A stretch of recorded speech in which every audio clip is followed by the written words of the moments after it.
Military ಹೇಳ್ತಿತ್ತಂದ್ರೆ ಅವ್ರ ಮಕ್ಕಳು ಎಲ್ಲಿರ್ತಾರೆ, ಇಂಗ್ಲೆಂಡ್ನಾಗೆ ಇರ್ತಾರೆ. ಸಾಯಿದ್ರೆ ಅವು ಈ 500 ರೂಪಾಯಿ ಪಗಾರ ತಗೊಂಡು ಕಲ್ಲು ವ್ಯವಸಾಯ. ಈ ಸ್ಥಿತಿ ಒಳಗೆ ಇವತ್ತು ಅಡುಗೆ ಗೊತ್ತಾಗಲಿಕ್ಕೆ ಕೆಲವೊಂದು ಪರ್ಸೆಂಟೇಜ್ ಗೊತ್ತಾಗಲಿಕ್ಕೆ. ಆದರೂ ಅದೊಂದೇನು ಜಾತಿ ಒಂದು ಮೋಹ ಐತಲ್ಲ, ಇನ್ನೂ ಹೊರಗೆ ಬಂದಿಲ್ಲ. ಅವ್ರನ್ನ ಕಾಶ್ಮೀರನ ಕೇಳ್ತಿದ್ದೆ ಎಲ್ಲೆಲ್ಲಿ ಆ ವಿಷಯ ಬಂದು ಮಾತಾಡ್ತಿದ್ದಿಲ್ಲ. ಅವ್ರು ಡ್ರೈವರ್ಗಳು ಕೇಳ್ತಿದ್ದಿಲ್ಲ. ಇಲ್ಲ ನಮ್ಮ ಗೌರ್ಮೆಂಟಿಂದ ನಮಗೆಲ್ಲ ಸೆಕ್ಯೂರಿಟಿ ಇತ್ತು. ಕಾಶ್ಮೀರ ಇವತ್ತು ಉಳಿದಿದೆ. ಯಾವ ತೀರವಾದ ಭವಾನಿ ಅಮ್ಮ ದೇವಸ್ಥಾನಕ್ಕೆ ಹೋಗಿದ್ದೀವಿ. ಇದು ಹೆಂಗೈತೆ ಅಂದ್ರೆ ನಾವು ಎಲ್ಲಿವರೆಗೆ ಶಕ್ತಿವಂತರದೀವಿ ಅನ್ನೋದು ತೋರಿಸೋದಿಲ್ಲ. ದುನಿಯಾ ಜುಟ್ಟಿ ಹೈ ಜುಕಾನೆ ವಾಲೆ ಚಾಹಿಯೇ. ಹಂಗೆ ನರೇಂದ್ರ ಮೋದಿ ಅವರು ಇವತ್ತು ಪಕ್ಷ ಆಗತ್ತೇಳಿ ಬರೋಬ್ಬರಿ ಅವ್ರ ಕಾಶ್ಮೀರದಾಗ ಅದಾರ. ಇಲ್ಲಂದ್ರೆ ಮನೆ ನೋಡ್ರಿ, ಉಮರ್ ಅಬ್ದುಲ್ಲಾ ಹೋಗಿ ತೀರ್ಕೊಂಡು ಹೋಗಿ ದೇವ್ರಿಗೆ ನಮಸ್ಕಾರ ಮಾಡಿ ಏನು ತೊಗೊಂಡು ಬಂದ, ಪ್ರಸಾದ ತೊಗೊಂಡು ಬಂದ. ಮೊದಲು ಎಂದರೆ ಅವರು ಇದನ್ನು ನೋಡಿದ್ರೆ ಸಾಧಿತ್ತು ನಾವು. ಅದಕ್ಕೆ ಇವತ್ತು ಸೈನಿಕರ ಒಂದು ದೊಡ್ಡ ಶಕ್ತಿ. ಅದಕ್ಕೆ ಲಾಲ್ ಬಹದ್ದೂರ್ ಶಾಸ್ತ್ರಿಯವರು ಜೈ ಜವಾನ್ ಜೈ ಕಿಸಾನ್ ಅಂತ ಅನುಪ್ರಯೋಗ ಮಾಡಿದ ಮೇಲೆ ಅಟಲ್ ಬಿಹಾರಿ ವಾಜಪೇಯಿ ಅದಕ್ಕೆ ಜೈ ವಿಜ್ಞಾನ ಅಂತ ಸೇರಿಸಿ. ಜೈ ಜವಾನ್ ಅವಾಗ ಅನ್ನ ತಿನ್ನಲಿಕ್ಕೆ ನಮ್ಮಲ್ಲಿ ಸ್ವಾತಂತ್ರ್ಯ ಸ್ವಾವಲಂಬಿಗಳು ಇರಲಿಲ್ಲ. ಸೈನಿಕರಿಲ್ಲಾರ್ದೇ ನಾವು ಭಾರತ ನೋಡಿ ಪಾಕಿಸ್ತಾನದ ಎಲ್ಲ ಮೇಜರ್ ಜನರಲ್ ಅವರು ಎಲ್ಲ ಇಟ್ಟಿಟ್ಟು ಬಿಲ್ಲ ಕಟ್ಕೊಂಡಿರ್ತಾರೆ. ಯಾವ ಮನೆಯಾಗ ಯಾರು ಹೊಡೆದಿರ್ತಾರೋ ಗೊತ್ತಿಲ್ಲ. ಒಂದರ ಯುದ್ಧ ಗೆದ್ದಾರೇನ್ರಿ ಪಾಕಿಸ್ತಾನದವ್ರು. ಮತ್ತು ಪದಕ್ಕೆಲ್ಲಿ ಸುಮ್ಮನೆ ಪ್ಲಾಸ್ಟಿಕ್ ಹಾಕೊಂಡು ನಿಂತು ಬಿಡ್ತಾರ ಅವರು. ನಿಮ್ಮನ್ನು ನೋಡಿ ಮರ್ಯಾದೆ ಹೋಗ್ಬೇಕು ನೋಡು. ಹೇಳಿ ನೀವು ಪಾಕಿಸ್ತಾನ ಭಾರತ ವಿರುದ್ಧ ಒಮ್ಮೆಲೆ ಗೆದ್ದೈತಪ್ಪ. ನಾವು ಎಂದೂ ಗೆದ್ದಲ್ಲ. ಆದರೂ ಸಹಿತ ಮೆಡಲ್ಗಳು ನೋಡ್ರಿ ಎಷ್ಟು ಹಾಕೊಂಡು. ಅದು ಯಾರು ಕೊಡ್ತಾರೋ, ಹೆಂಗೆ ಹಾಕೋತಾರೋ, ನಾನು ಓದ್ತಿರ್ತೀನಿ ನೋಡಲ್ಲ. ಈಗ ಯಾರು ಕೂಡ ಗೆದ್ದಪ್ಪ ಅಲ್ಲಿ ಒಳಗಿರುವಂಥ ಭಯೋತ್ಪಾದಕರು ಇವ್ರು ಮಾಡ್ತಾರೆ ಮಿಲಿಟರಿ ಒಳಗೆ. ಇವತ್ತು ನೀವು ನೋಡ್ಲಕತ್ತಿರಲ್ಲ, ಅದು ಯಾವುದು ಬಲೂಚಿಸ್ತಾನ್ ಅವರು ನಾವು ಫ್ರೀ ಆಗಿವಿ, ನಾವು ಸ್ವತಂತ್ರ ಆಗಿವಿ ಅಂತ ಹೇಳ್ತಾರೆ. ಅಂದರೆ ಅಲ್ಲೇ ಸರಿ ಇಲ್ಲ. ಆದ್ರೆ ಈ ದೇಶದಲ್ಲಿ ಭಯೋತ್ಪಾದನೆ, ದೇಶದ ಚಟುವಟಿಕೆ, ಸರ್ಕಾರಕ್ಕೆ ಮುಂದೊಂದು ಪಾಪ ಆಫೀಸರ್ಗಳಿಗೆ ಅನಿವಾರ್ಯ ಇರ್ತದೆ. ಅವ್ರು ಬರ್ತಾರೆ ಮಂದಿ ಅಂದ್ರೆ ಅದಕ್ಕೂ ಬರೋದಿಲ್ಲ. ಆದರೆ ಇವತ್ತು ಏನು ನೀವು ಬಂದಿರಲ್ಲ, ನೀವೆಲ್ಲ ನಿಜವಾದಂಥ ದೇಶಭಕ್ತಿ, ದೇಶದ ಅಭಿಮಾನ ಇಟ್ಕೊಂಡು ಇವತ್ತು ಕಾರ್ಯಕ್ರಮದಲ್ಲಿ ಭಾಗವಹಿಸಿ. ಇದೊಂದು ರೀತಿ ದೀಪಾವಳಿ ಹಬ್ಬದಂಗೆ ನಾವು ಇವತ್ತು ನಿಮ್ದೆಲ್ಲ ಮುಖದ ಮ್ಯಾಗಿಂದು ಲಕ್ಷಣ ನೋಡಿದ್ರೆ ಒಂದು ಹಬ್ಬದಲ್ಲಿ ಕೂತೀವಿ, ತ್ಯಾಗ ಮಾಡಿದವ್ರನ್ನ ನೆನೆಸ್ಲಕತ್ತೀವಿ.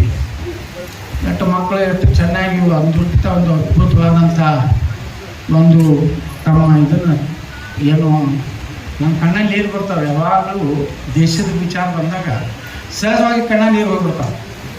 ಅದು ಏನೈತೆ ಅನ್ನೋ ಗೊತ್ತಿಲ್ಲ, ಯಾವುದೋ ಎಮೋಷನ್ ಆಗಿ ಹೋಗ್ತೀನಿ. ಭಾರತದ ವಿಚಾರ ಬಂದರೆ ಅದೇನು ಮನಸ್ಸಿನಾಗ ಅಂಥ ಅದ್ಭುತ ಕೆಲಸ ಮಾಡಿದಂಥ ನಮ್ಮ ಜಿಲ್ಲೆ ಎಲ್ಲ ಸೈನಿಕರಿಗೆ ನಾವು ಹೃದಯಪೂರ್ವಕವಾದಂಥ ಕೃತಜ್ಞತೆಗಳನ್ನು, ಧನ್ಯವಾದಗಳನ್ನು ತಿಳಿಸೋದ್ರ ಮೂಲಕ ಇವತ್ತೇನೋ ಮಾಡೋದು ನಮ್ಮ ಡಿ ಸಿ ಅವರೇನೋ 1 ಎಕರೆ ಜಮೀನನ್ನು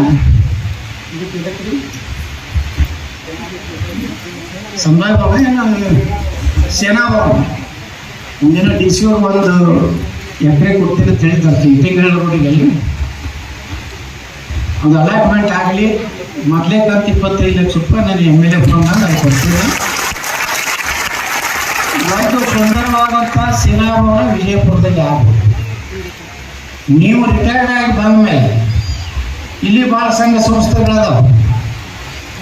ಅಲ್ಲಿ ಎಲ್ಲೆಲ್ಲಿ ಯಾರ್ಯಾರಿಗೆ ಅವಶ್ಯಕತೆ ಬೀಳ್ತದೆ ಅಲ್ಲಿ ನಿಮ್ಮ ಕಡೆಯಿಂದ ನೇಮಕಾತಿ ಇಂತಿಂತ ಅಪಾಯಿಂಟ್ಮೆಂಟ್ ಇಂತಿಂಥ ಸಂಸ್ಥೆಯೊಳಗೆ ಇವತ್ತು ಗನ್ಮ್ಯಾನ್ಗಳು ಬೇಕಾಗ್ತದೆ, ಕೆಲವೊಂದು ಆಫೀಸರ್ಸ್ ಬೇಕಾಗ್ತದೆ. ನಿಮ್ಮೆಲ್ಲ ಅನುಭವ ಸ್ಕೂಲ್ ಕಾಲೇಜ್ ಅದಾವ ಇಲ್ಲಿ. ಅಲ್ಲೂ ಒಂದು ರೀತಿ ಸೈನ್ಯದ ಶಿಸ್ತನ್ನು ಮಕ್ಕಳಿಗೆ ಕಲಿಸಬೇಕಾದ್ರೆ, ಯಾಕಂದ್ರೆ ಸೈನಿಕ ಸ್ಕೂಲು ವಿಜಯಪುರದಾಗ ಆ ಶಿಸ್ತನ್ನು ಮಕ್ಕಳಲ್ಲಿಯೂ ಕಲಿಸಬೇಕಾದ್ರೆ ಅಂಥದ್ದಕ್ಕೂ ಸಹ ನಿಮ್ಮ ಒಂದು ಸಹಕಾರ ಸೇವೆ ಮುಂದೆ. ಯಾಕಂದರೆ ರಿಟೈರ್ಡ್ ಆಗಿ ಬಂದಮೇಲೆ ಇನ್ನೂ ನೀವು ಗಟ್ಟಿ ಇರ್ತೀರಿ, ನಮ್ಮಂಗೆ ಅಳಗಾಡೋದಿಲ್ಲ. ಯಾಕಂದ್ರೆ ನಾವು ಅಳಗಾಡ್ತಿರ್ತೀವಿ, ನಮ್ಮ ಸರಿಯಾಗಿ ವ್ಯಾಯಾಮ ಮಾಡೋದಿಲ್ಲ, ಏನು ಸರಿಯಾಗಿ ನಮ್ಮ ಟೈಮ್ ಊಟ ಇರೋದಿಲ್ಲ. ಇನ್ನೂ ಒಂದು 8-10 ವರ್ಷ ನಿಮ್ಗೆ ಶಕ್ತಿ ಇರ್ತದೆ. ಆ ಶಕ್ತಿಯನ್ನು ಉಪಯೋಗ ಮಾಡಿ ಇನ್ನೂ ಮುಂದೆ ಭವಿಷ್ಯದಲ್ಲಿ ಭಾರತ ಸಶಕ್ತ ಆಗಬೇಕು. ಭಾರತ ಯಾರು ಏನು ಸ್ವಲ್ಪ ಮಾಡ್ತಾರೋ ಒಂದು ವಾರ ಅದು ಭಾಳ ಹವಾ ಆಗ್ತದೆ. ಆದರೆ ಅವ್ರದ್ದು ಬಣ್ಣ ಹೊರಗೆ ತಿಂತಾರೆ ಹುಡುಗರಿಗೆ. ಏನು ದಿಲ್ಲಿಯೊಳಗೆ ಏನು ಗಲಾಟೆ ಆಗೈತಿಲ್ಲ, ಆ ಹುಡುಗರೇ ಎಲ್ಲ ಅವರು ಈ ದೊಡ್ಡ ಹುಡುಗರುಗಳಲ್ಲ ಇವೆಲ್ಲ ಈಗ ಕಾನೂನು ಯಾಕೆ ಪಾಸ್ ಆಗ್ತಾರೆ ಈಗ ಆಗ್ತದೆ. ಏನು ಕಾಪಿ ಆಯಿತು, ಅದೇನು ನಕಲಿ ಏನು ಕ್ವಶನ್ ಪೇಪರ್ ಔಟ್ ಆಯಿತು ಮಾಡ್ಕೊತಾರೆ. ನೋಡಿ KPSC ಒಳಗೆ ನಾನು ಮೊನ್ನೆ ಒಂದು CBI ಇದಾಕಿನಿ ಹೈಕೋರ್ಟ್ನ.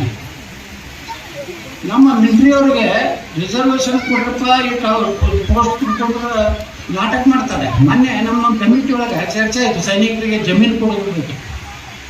ನಮ್ಮ ಕಂದಾಯ ಇಲಾಖೆ ಅಧಿಕಾರಿಗಳು ಹೇಳ್ತಾರೆ, ಇಲ್ಲ ಸರ್ ಕರ್ನಾಟಕದಲ್ಲಿ ಜಮೀನೇ ಇಲ್ಲ, ನಾವೇನಾದ್ರೆ 1,86,000 ಎಕರೆ ನಾವು ಕೊಡ್ಬೇಕಾಗ್ತದೆ ಸೈನಿಕರಿಗೆ, SC ST ಜನ ಹಿಂಗೆ ಎಲ್ಲರಿಗೂ ಕೊಡ್ಬೇಕಾದ್ರೆ ಇಷ್ಟು ಜಮೀನೇ ಉಳಿದಿಲ್ಲ. ಇಷ್ಟು ಕೊಡ್ಬೇಕಂತ ನಾವು ನಿರ್ಣಯ ಮಾಡಿದ ಕಡೆ ಮಧ್ಯಪ್ರದೇಶ ತನಕ ಹೋಗ್ಬೇಕು, ಈ ಕಡೆ ಆಂಧ್ರ ತನಕ ಹೋಗ್ಬೇಕಂತ ಹೇಳಿದ್ರೆ ಅಧಿಕಾರಿಗಳು.